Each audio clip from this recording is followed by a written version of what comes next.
So I have played a lot of Dying Light the Beast over these past couple of weeks, and I must admit as a Dying Light simp that this is great. Now, it's not like the game doesn't come with its share of problems, however these problems are easily negated through a couple of patches and updates, but the real question is, how does it do? Is it a Dying Light 2 Plus as it was meant to be, or is it its own truly fleshed out game? Well, just sit back, relax, and enjoy the vid. Well, let's just start off by talking about the story, and what better way to start than to start with the main villain, which in this case is the Baron. Now, I don't know if you've noticed, but the Baron is being shown 2 to 3 times tops, and that includes the intro and the outro of the game. And not only that, but what is also being shown at the end of the game is Aiden from the second game. The reason as to why this is bad is because there is a lot of missed out potential in terms of character buildups. The only thing you hear from Aiden is 3 side questions you get to ask, which does explain a little bit, but not much. And Crane yap about how he wants revenge from the Baron. I suppose that hearing the terrible things the Baron has done is a way of interacting with him, but it also must be the lamest. Now, don't get me wrong,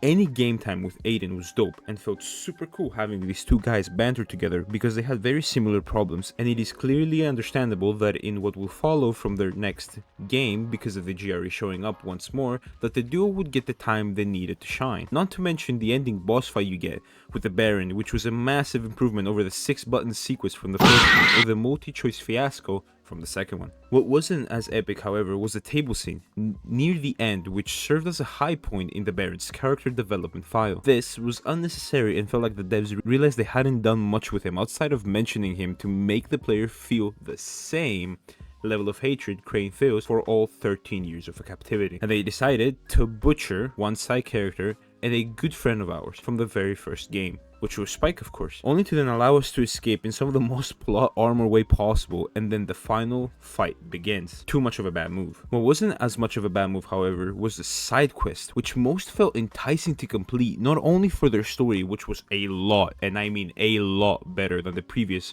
not only in the Dying Light verse, but rather gaming as a whole, and also for the loot they gave you, which was nearly the entire upgradable category. Now, in case you don't know, aside from a very obtainable and common loot pile, all of your blueprint upgrades would require you to get the beginner, intermediate, and finally the expert manual books, which respectfully in their own right would allow you to upgrade into a rare, epic, and at last legendary status your blueprints, and they could only be found in side quests and dark zones throughout the map. This was an absolute golden move that gave massive incentive for players to go explore and seek out new quests and dark zones. Now, since we're the topic of upgrades, the way you level up in the game is a lot better and in some terms exciting compared to the Beast's predecessor. Instead of manually leveling up either your parkour or combat skill trees, you now get a unified system that rewards the player regardless of their approach to situations, and thus allows you to select from 3 different skill trees freely. But what about the 4th? Well, that is where things get tricky. The way you level up your beast skill tree is in fact not tied to your beast mode use at all, but rather to the Chimeran experiments that roam the map. Now, in theory, that is not a bad idea. However, you could theoretically completely max out that skill tree and not enter beast mode once, which is a shame since this entire game's identity is built around this mechanic, which was originally introduced in Dying Light 2, yet it is the most optional one. I suppose that until you learn the skill that allows you to control when you enter beast mode, you are semi-locked to using it at least for a couple of seconds before you either deactivate it yourself or let the bar run out. Now, even though this may have sound bad, the rest of it is amazing, considering that the skills you unlock range from any sort of playstyle in any situation, though I must admit that 90% of the skills are pretty basic, and then the other 10% are the extra ideas that they threw in, such as Techland Spider-Man. All around great and super fun feature. Lastly, I just wanted to give some props to the animation team for going the extra mile to bring us more cutscenes than ever. It is amazing how much we get and how well done and placed they are, especially when you see some of them in side quests as well. Not to mention the extra movement and facial expressions, as well as hand gestures the NPCs do to make the game feel more immersive and good looking. That's enough story talk for now, because I wanted to focus on the gameplay side of things for the rest of the video. I suppose that the best place to start talking about an open world zombie game would be the zombies, of course.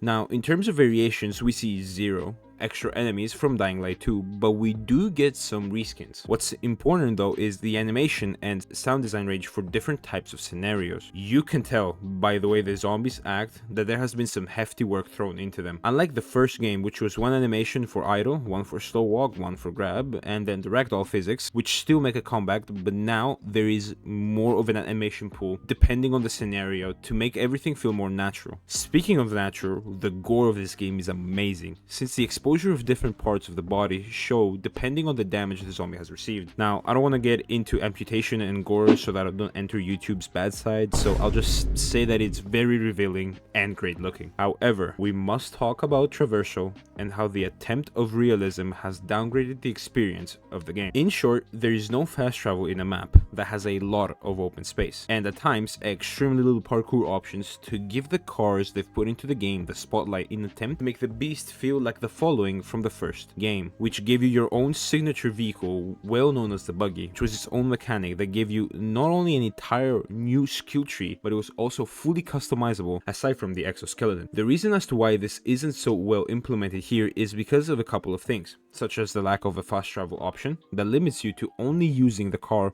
or running a marathon. Furthermore, there is no customization for the car in terms of paint or emblems or anything for that matter. And at last, there is no scarcity for the fuel, since you can pretty much find a car every block, so restocking fuel is pretty much a waste of resources when you can use it to make flamethrower ammo, which kind of brings me back to skill trees from before, because I wanted to bring to your attention on just how many things you can craft, from different types of grenades like gas or flash grenades to something more advanced such as flamethrowers and grenade launchers, which come with different types of ammo just to spice the formula of the game a little more. What isn't as spicy, however, is the map size as well as skill tree quantity, where one felt a lot bigger than it was intended to be due to the price of the game being full retail instead of DLC. And I'm obviously referring to the map and the skill tree levels, which felt fewer than what one may have wanted, and the way the devs worked around this issue is by giving you a good chunk of the skills by default. The focus though has shifted a bit into parkour's emphasis once again,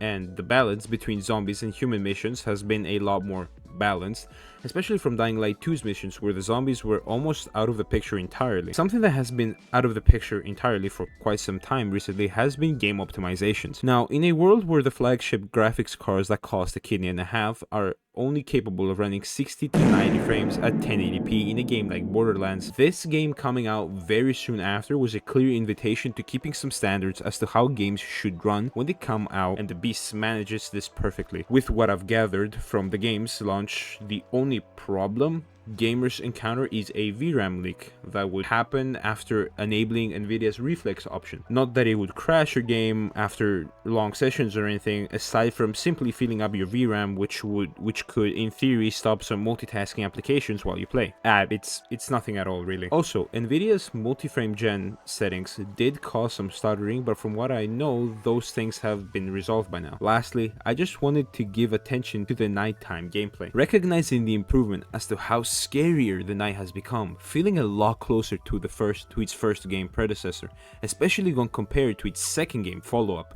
Alright, so this is very last second, but I've actually decided I want to play the nighttime of Dying Light 2, and the reason why I'm going to do this is because it's actually really easy to do, and this is going to prove the point that I just mentioned probably in the video where you were already watching, that it's actually ridiculously easy to play in the nighttime, and the nighttime is not scary at all because it's very easy to evade. Not so much as to like be super stealthy, but very easy in chase wise, and I'm gonna do this right now. It's gonna take like 5 minutes. Oh my god. Oh hell. All right, I suppose the best thing one can do is get straight into a chase, eh? Where is it? All right, there you go, homie. This is level 1. I'm actually gonna stay here in the streets a little longer because they're never gonna catch up otherwise. So yeah, I'm not actually very good at multitasking, you know, so like talking and gaming are kind of difficult for me. I don't know, my brain just kind of lags, but as you can clearly see, this is pretty easy. I'm actively talking, and which should go in terms of how dull the experience is. Now, it does get a little tenser in higher star ratings, but so far, I mean, this is ridiculous. So I don't know what the homie was here doing, but should I? Oh. No, no, no, no, no. I don't want to start this from the beginning again. Please find me. Perfect. Alright. So you can keep going with this chase. Now in the beginning here, you don't actually get many volatiles, which is the reason as to why this is kind of easy. Because there are few volatiles between chases. But this does improve over the span of time. Now, while I'm doing this, I'd like to remind everybody that I haven't played this game in like a couple of months. So I've only really played the Beast. Level 3. The streets is the easiest place for them to catch you, which is the only reason as to why I'm sitting here still. Because in the rooftops, by the time he gets to level 3, they would have like so far gone. When you're getting more volatile spawns, that's where it can get trickier. But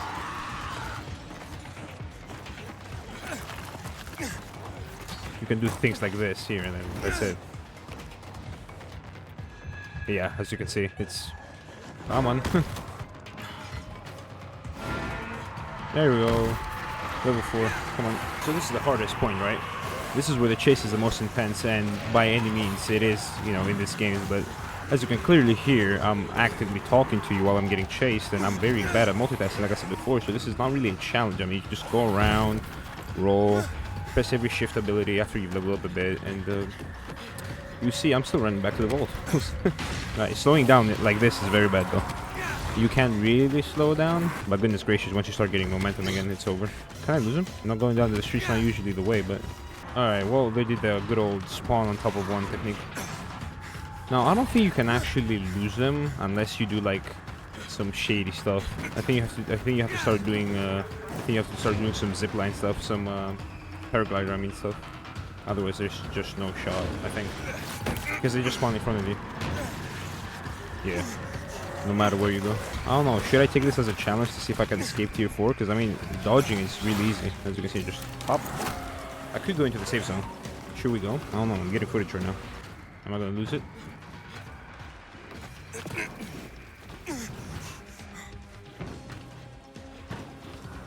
They did come, however, with a negative side, being that most of the infected in a 1 versus 1 are super easy to defeat since they only have